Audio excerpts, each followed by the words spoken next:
to the gym right now. Got chest and shoulders, but today, I will say today is a bit different. Aside from the weather being trash, it's been raining hella, but we're changing up the angle. Because it's just the phone keeps falling. But today's a bit different. Because I'm still fasted. And it's 11:34 right now. So usually I'm not fasted up until this point of day, because how I like to operate in terms of my workouts is, of course, on my ab and forearm days, I like to keep that fasted, just because it just makes sense to train abs when you don't have anything in your system. That's how I see it. And then forearms and neck is just those small muscle groups that people usually neglect.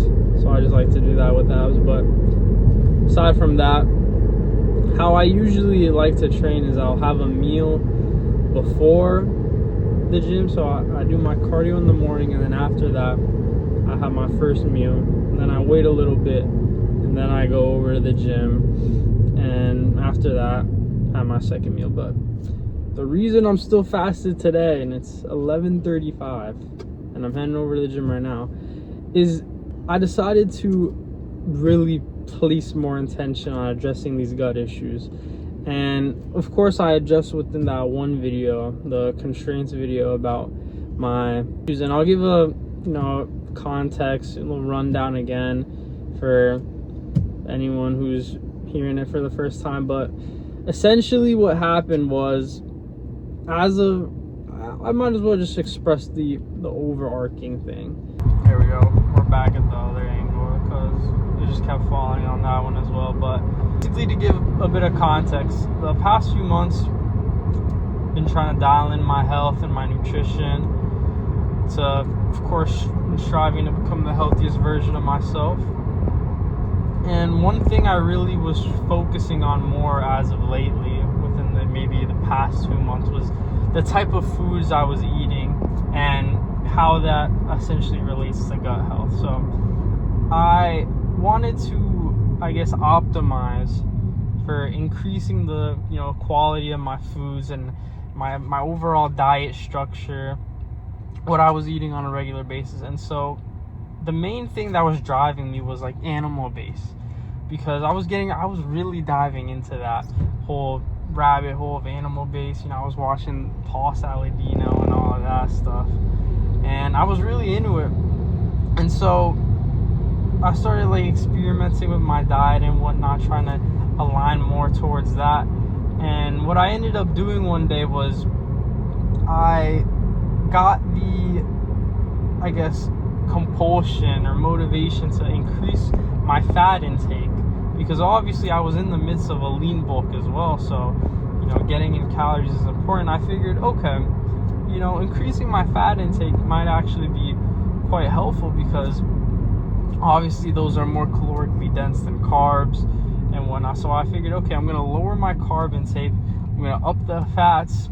And moral of the story, it did not work out, and I ended up over consuming on fat. And obviously also because my satiety signals from that one day at work, where I had lunch at 2 p.m. before work, and then my next meal was at 8 p.m. and I was not hungry at all in between, but I still was like, oh nope, I gotta eat, I gotta get these calories in for this bulk, and I gotta get these fats in. And right there, that's a testament to why you should never play other people's games, because as a result, I messed up my gut health in pursuit of trying to optimize it. And now we're here, where it's been for the past month, I've just experienced this indigestion and this upper abdominal discomfort. The result of that, the past month has really just been me trying a whole bunch of things, especially considering one of my goals is acting more in my compulsions, trusting my own intuition. it led me down this path of just trying so many of these dietary interventions and, you know, making these lifestyle changes, you know, trying to prioritize, you know, like certain foods, trying to experiment with those, focusing on nutrient density, you know, making certain lifestyle habits, you know, adding these, you know, supplemental things like herbs and whatnot. Like I was experimenting a lot, and, you know, needless to say, I'm grateful because it's taught me a lot. But I've realized that lately, especially after making that constraints video, I really need to hammer down on this whole issue, because of course it's lasted a while. Right? It's lasted a while, and I really want to address it because I acknowledge it as a constraint holding me back from experiencing even more progress and fulfillment within these other pursuits, such as content, such as the lean bulk. So I've decided to adopt this new approach where essentially, because of course within identifying and hammering down on constraints, it's all about subtracting and simplification. And of course I started doing that where I stopped experimenting, you know, trying to add all these things within my diet and experiment in terms of what more, like asking myself, okay, what more can I do? And I started fixating on, okay, what less can I do? What things can I remove? You know? And so I recently got this audiobook on gut health because of course I'm all about, you know, investing in knowledge. Right? I'm all about investing in knowledge and just getting that expertise within certain areas. And of course, relative to my current circumstances, gut health is one of those things I want to at least educate myself and become more knowledgeable on. And in getting this audiobook, I didn't necessarily like listen to the whole audiobook. I sort of just skipped around to the parts that I like. If you're wondering, the audiobook is called Healthy Gut, Healthy You by Dr. Ruscio. I forget his first name, but Dr. Ruscio, if you guys are interested in that. But in hearing, you know, going through this audiobook where it introduced me to that idea of a gut reset, where essentially, and this is essentially now what I'm doing, where I'm engaging in a liquid fast. I'm engaging in what the book sort of referred to as like a modified fast, or a modified liquid fast, where of course, obviously, as the name suggests, it's like a normal fast where you can only drink water and, you know, a bit of some like teas and whatnot. But it's modified in the sense where I'm also drinking like bone broth. So I decided, okay, I'm gonna have some bone broth because I don't want to completely, you know, deprive myself of nutrients and whatnot, especially because I'm still, of course, you know, I value training, and that's why I'm heading over to the gym right now. Of course, I acknowledge that this is, you know, a big sacrifice in terms of my current like progress within the bulk. Yeah, I'm probably gonna lose weight from this fast, but essentially it's a 1 to 2 day liquid fast. As a result, I've been fasted since 4 p.m. yesterday. I've been fasted since 4 p.m. yesterday, so it's 11:44 right now. So I'm coming up on almost essentially like a 1 day fast already, now that I think about it. Fast for the rest of the day, and if I feel good, then I'm probably gonna do it again tomorrow. So I'm trying to aim for a 2 day liquid fast. And I mean, so far I feel great. I feel amazing. The thing about fasting, man, is I've always wanted to commit to like a full day fast, because I've only really experienced with just like those morning fasts or like intermittent fasting where you wake up and then, you know, you just wait a couple more hours before eating. And I've noticed a lot of benefit from doing that in terms of productivity and how focused I feel. Like fasting is like, it just, you know, it gets you going. It turns you on. Pause on that. But it just locks you in. I'm not gonna lie. And so I figured, you know, if I can get those types of benefits from just, you know, doing it for a couple hours in the morning, imagine a whole day, a whole entire day. And so that's also what kind of motivated and compelled me to, you know, engage on this. But more than the fast is that after the fast, I'm going to then do an elimination diet, where I decided that I want to do more of like a paleo diet, where I'm not like completely restricting myself to just the paleo diet, but also incorporating the foods that I know work well for me. That's important. I'm not gonna just hop into a diet that tells me, oh, you can't eat this, when I know, yeah, when I eat this food, it reacts well with my body, you know? So that's sort of how I'm approaching it.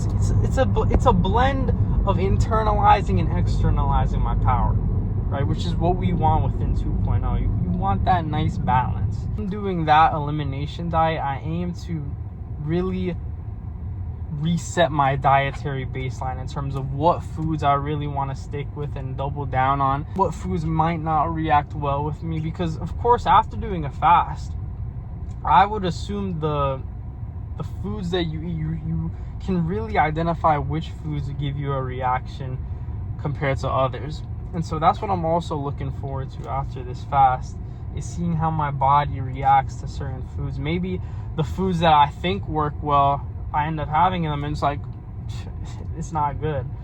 And yeah, and that's really what we're gonna do with that. And then from there, from the elimination diet, it's really just expanding, and of course ensuring that I can still find enjoyment in foods, because obviously I'm not gonna restrict myself forever. I want to expand and diversify my diet so I can actually extract enjoyment and fulfillment from the foods I eat, rather than viewing it as like this chore or just this thing that, you know, I feel like a lot of people do when they're trying to like diet or achieve certain goals through nutrition, is that they end up making the process so painful and boring, you know. And obviously we're not about that, not on that timing.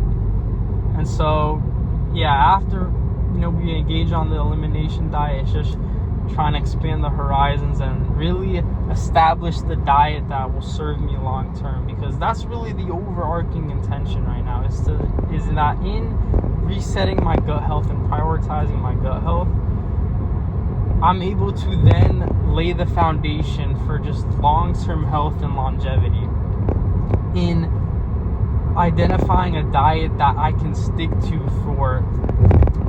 for years and years to come.